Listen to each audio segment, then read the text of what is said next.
this, and I will check for questions later. So again, I'm Dr. Kate Walker. Welcome to your Tuesday training. If you are watching me live, hello. If you are listening to me on a podcast episode, don't worry, even though it's a live training, I will talk you through and walk you through everything that I am showing the folks who are live. And if it's something that you're doing, if you're watching a pre-recorded training, which unfortunately probably all of you are, you can always tag me in Texas Counselors Creating Badass Businesses. You can tag me in the Step It Up group. You can tag me pretty much anywhere if you are in one of our groups, and I will answer your questions. So yes, I want you to ask questions. This is a great week because it's scary. I'm trying to make my voice sound scary. Was that scary? Scary stories about the licensing boards. So let's get into that, because I'm always going to give you solutions. I'm never, ever going to leave you with just scary stories and drop the mic. You are too important to lose because you were afraid to become a supervisor, or you're afraid to take on supervisees. Your community needs you, and rural Texas needs you. Underserved Texas needs you. So I tempt you with titles like scary stories, but then I'm always going to give you a solution and a way to fix stuff. So first things first, let's talk about things with the licensing board that are definitely not scary, right? Number one, those folks are all volunteers. I'm going to say that again. They are volunteering their time to meet, to serve on the subcommittees, to travel to Austin or to go wherever they go to have their meetings, to devote time to reading the hundreds and hundreds and hundreds of pages of rules and complaints and all of those things to make sure that we have a license that we can be proud of, because that's what a license is. A license means you have permission to do a thing. There's a licensing board that backs you up, a set of rules, a complaint process that protects the public. You know, I love my coaches out there. I love you guys, but it's not a license. You can have a certification to do a thing. Like if I got a driving certificate that says I know how to drive, but until I have my driver's license, I do not have permission to drive. So our licensing board serves a vital process and purpose for us and makes us the professionals that we are. Also, what's not scary is something called the rules review process. And I wrote that down and I was like, but wait, there's also the rules creation process. So if you want to get into the rules and read that, I'm not going to go into that. But every time the board comes up with the rule, it's usually because a licensee proposed it, but there's also 30 days, a 30-day time period where we licensees can comment, and they do read every single comment before they put something into rules or ratify it. Another thing that is not scary is the lunch and learns. So yeah, the board with the establishment of BHEC started doing this super cool thing where, once a quarter, maybe they do a lunch and learn. They'll give you a CE for attending. It's virtual. They have a topic. They'll answer your questions. I've attended several, and it's so cool because in the chat, people are posting questions and they're literally answering in real time. So not just the board either, staff members, the attorneys, the head of staff. It's a really wonderful process so that folks stay connected to their licensing board. Not scary, right? And then last but not least, I am going to show you something. And let me get to the right screen. What I'm going to do, folks who are listening, is I'm going to share my screen so that you can see, people can see, one can see, or maybe I am, maybe I'm not. Maybe I'm just going to talk everybody through it because I don't have two screens. See, I'm on my Mac today. Don't think it's going to work, but files, no. Advanced, ooh, no. Do I want to show? I don't want to show you my inbox. Okay, so I'm going to have to talk everybody through it. what, so please don't share. Oh, wait, there it is. Boom. The Texas Behavioral Health Executive Council. And just to be sure, I'm going to quit my mail. Let's just make sure that that goes away, because I really don't want everyone to see my inbox on accident. So here is the Behavioral Health Executive Council website. And folks who are listening, what I'm showing everyone is the hot link for email updates. One of the things that is definitely not scary about our licensing board is our ability to sign up for email updates. I cannot tell you how many times I'm stalking those threads out there on Facebook and all of the mental health groups, the professional groups, and people are like, I didn't hear this rule. I didn't know. Are we already supposed to be? And oh my goodness. And, I feel that. But that's the old days, right? Before this super cool thing, because when you sign up for email updates, which I do, that's how I get all the cool information that I pass on to you guys. You literally just put in your email, your first name, your last name, and you write down, or you click the box with the list that you would like to join. It is that easy. So folks who are listening, all I did was click the hot link on the BHEC website, and then I'm showing all of the boxes that folks can fill in. And then of course you hit submit, and bam, you are on an email list that you'll actually appreciate. So I'm going to stop the share and back to scary things. So when we talk about scary things, mostly what comes to mind are complaints. So complaint number one, or the problem number one, is something we saw and came to the forefront a few years ago when the LPC Associate Association sent comments, posed comments to the board right before the board passed the rule that said associates could, in fact, have their own business, their own practice. And one of the things that came to light was this idea that I'm afraid to talk to my supervisor because they've said they won't sign off on my hours.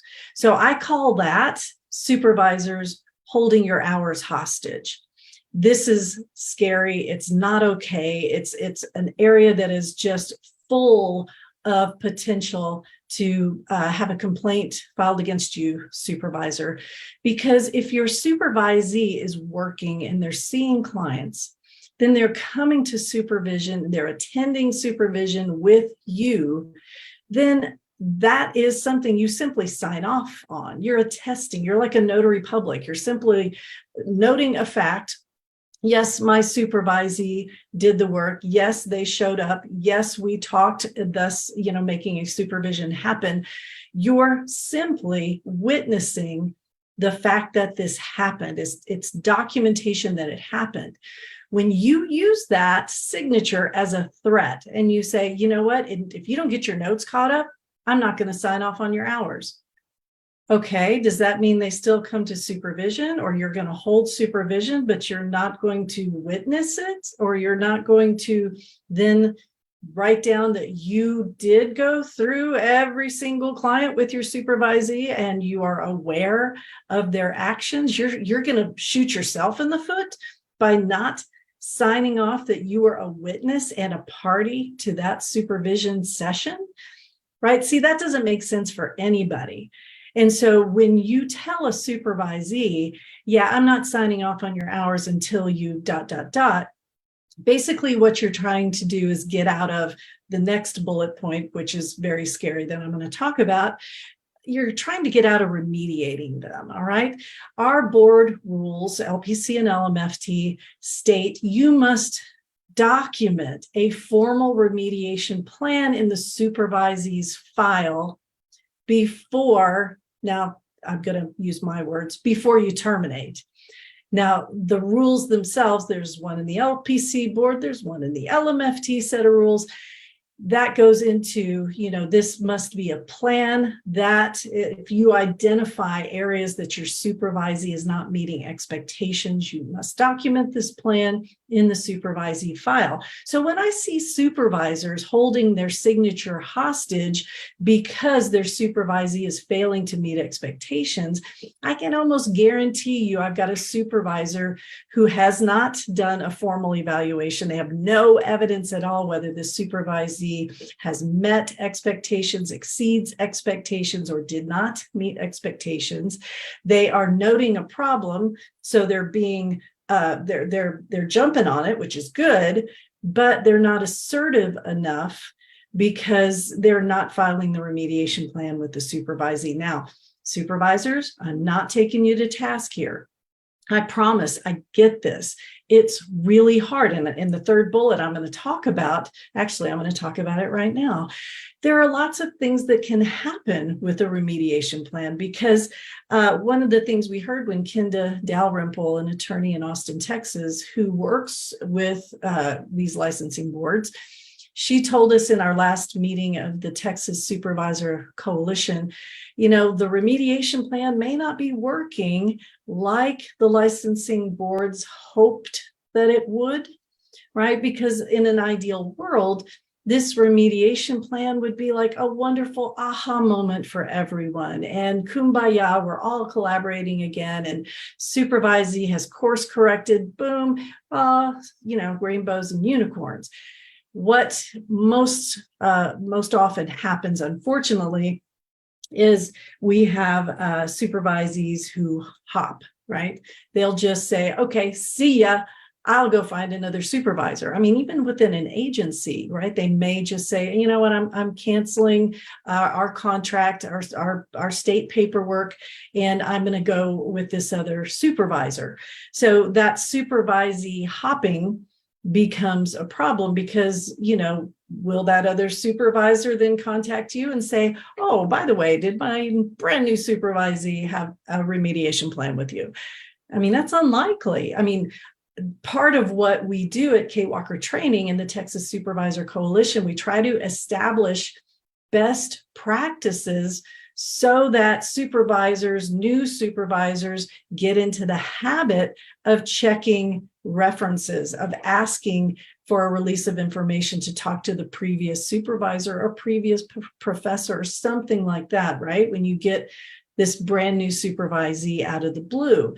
So that's also what research into remediation is really, we're finding, right? When I was in Denver this week presenting at the ACES conference with my colleagues from University of Texas, El Paso, that's something we're finding again and again and again. And you've got to communicate with previous supervisors, professors, et cetera, et cetera. Well, it's hard to do that without your supervisee's permission. That's my grand dog, that barking, squirrel, raccoon, who knows? It's hard to do that without a release of information. You want this to be collaborative and you don't want it to be a surprise. So at the very beginning of the supervisee relationship, making sure that you make that part of that intake or that orientation. And we talk about that with the OER triad, the orientation, evaluation, remediation triad. So what makes this scary, remediation scary, and I'm going to steer you to episode 52 of Texas Counselors Creating Badass Businesses podcast, and I go into detail about how to construct a remediation plan. But ... remember, there is nothing out there that tells you how to do a remediation plan. Very little research, and the boards don't specify. They simply say you must do that, right? So scary thing is remediation often doesn't work like the board, and we wish that it would, because supervisees hop. You can have a relationship rupture, and the solution is orientation, evaluation, remediation. Go to episode 52 for more info on best practices for creating an effective remediation plan. All right, last thing I thought I would share because it was super scary for me. I had a complaint filed against me by a supervisee that I fired. And It was one of those situations. I was a brand new supervisor, and this person was doing things they shouldn't be doing. And so I was sending an email and, hey, please don't do X, Y, and Z. And they would come to supervision and we would document, okay, I won't do X, Y, and Z anymore. And then they would do PD and Q. And I would say, hey, please don't do PD and Q. We'd come to supervision, document, don't do PD and Q. Well, eventually, I don't know, E, F, and G, L, M, N, O, P. I got tired of it and I fired this person. Well, there were also some other red flags. This person said their previous supervisor had died. They had not died.